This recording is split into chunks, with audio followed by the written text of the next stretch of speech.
Halo semuanya, kita posisi masih di Magelang Kota. Saya ingin sedikit berbagi pengalaman saya yang mungkin tidak pernah dilakukan oleh orang lain. Karena kondisi kita, posisi di jalanan itu kadang kurang persiapan segalanya, termasuk pada saat kita itu tengah malam ditelepon, tiba-tiba ada telepon masuk, kemudian minta kedaruratan, dan kebetulan jaraknya itu jauh, kadang di Temanggung, kadang di Jalan Semarang. Posisi kita waktu itu tidak pegang uang serupiah pun, kita langsung berangkat tanpa mikir apapun. Yang jelas posisi asal bensin mobil ada, kita itu kedaruratan jam 1 malam, jam 3 malam, ataupun jam berapapun lah, kita tidak pegang uang sama sekali. Kita kok langsung berangkat menuju lokasi dan tidak pernah mikir apapun, pokoknya asal kita sampai lokasi gitu aja. Yang jelas untuk masalah makanan, kita kan persediaan mentahan juga ada, yang matang juga ada, untuk masak sendiri di jalanan juga ada. Tapi untuk kebiasaan seperti ini jangan ditiru oleh orang yang selain bengkel dan selain daruratan seperti kita, karena ini sebenarnya sangat berbahaya untuk Anda semua. Tapi karena posisi saya dari motor itu juga karena posisi seperti itu, karena keadaan. Jadi kebetulan kita kan tidak pegang uang itu juga sering sekali, antara pegang dan tidaknya itu sering tidak pegang uang. Jadi untuk saat kita menuju ke lokasi, walaupun jaraknya puluhan kilo, bahkan mungkin pulang pergi sampai ratusan kilo, seperti di daerah Temanggung, Paraan, Semarang, itu kan butuh waktu lama. Dan kita itu dalam perjalanan serupiah pun kita itu tidak pegang uang, itu bukan cuma biasa, sering sekali. Terus masalah kehabisan bensin di jalan, orang mengkerep mas, saking kerepnya kurep dia ngerti.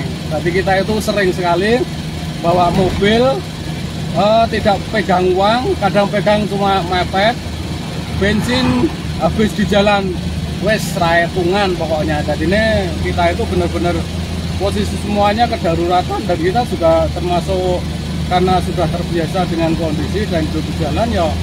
Jadi seperti itu, saat kita menuju ke lokasi tidak pegang uang sama sekali di saat jam-jam malam, jam 1, jam 3 malam. Terus kemudian kalau kehabisan bensin jalan gimana? Ya udah kehabisan bensin jalan, kita berhenti di jalan. Kebetulan di jalan itu ya pokoknya ada aja gimana caranya Allah memberikan jalan, kita bisa beli bensin. Ya jelas kita tidak pernah utang, dan kita untuk masalah BBM kita juga belum pernah utang. Jadi biasanya kadang di jalan itu tiba-tiba ada panggilan yang lokasinya tidak jauh dari situ, kemudian kita minta dijemput pakai motor atau apa. Nah, setelah dijemput pakai motor, kita memperbaiki kendaraannya, kemudian kita dikasih istilahnya uang jasa lah. Ayo uang jasa itu kemudian baru kita belikan bensin.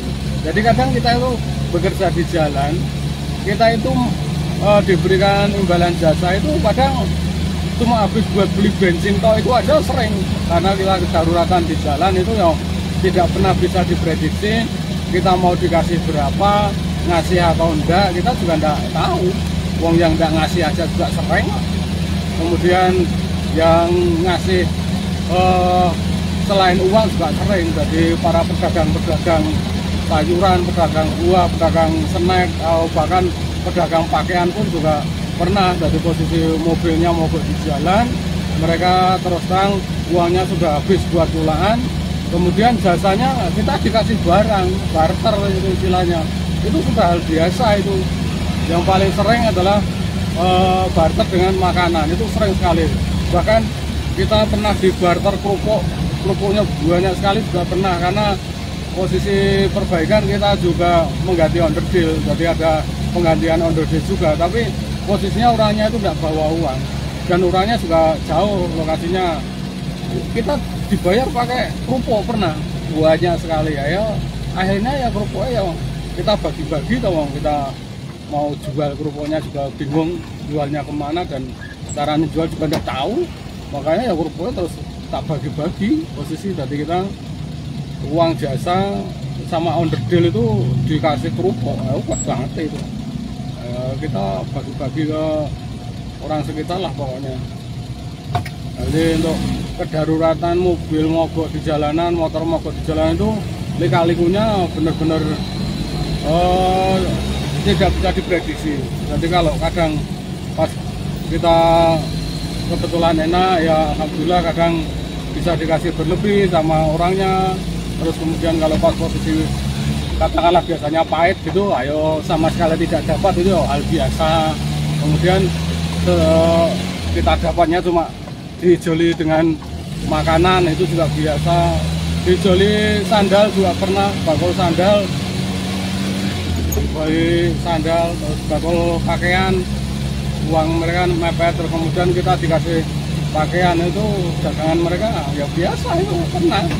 Jadi kita sudah tidak kaget dengan situasi kedaruratan di jalan itu seperti itu. Tapi orang yang berkendara di jalan itu ternyata juga banyak sekali yang bawa mobil atau kendaraan tapi tidak pegang uang sama sekali. Kalau mungkin ATM pegang, uang cash nggak pegang, itu mungkin masih bisa. Tapi kadang mereka mungkin ATM tidak bawa, uang cash juga tidak bawa, mobilnya rusak di jalan atau motornya rusak di jalan, kemudian memanggil kita.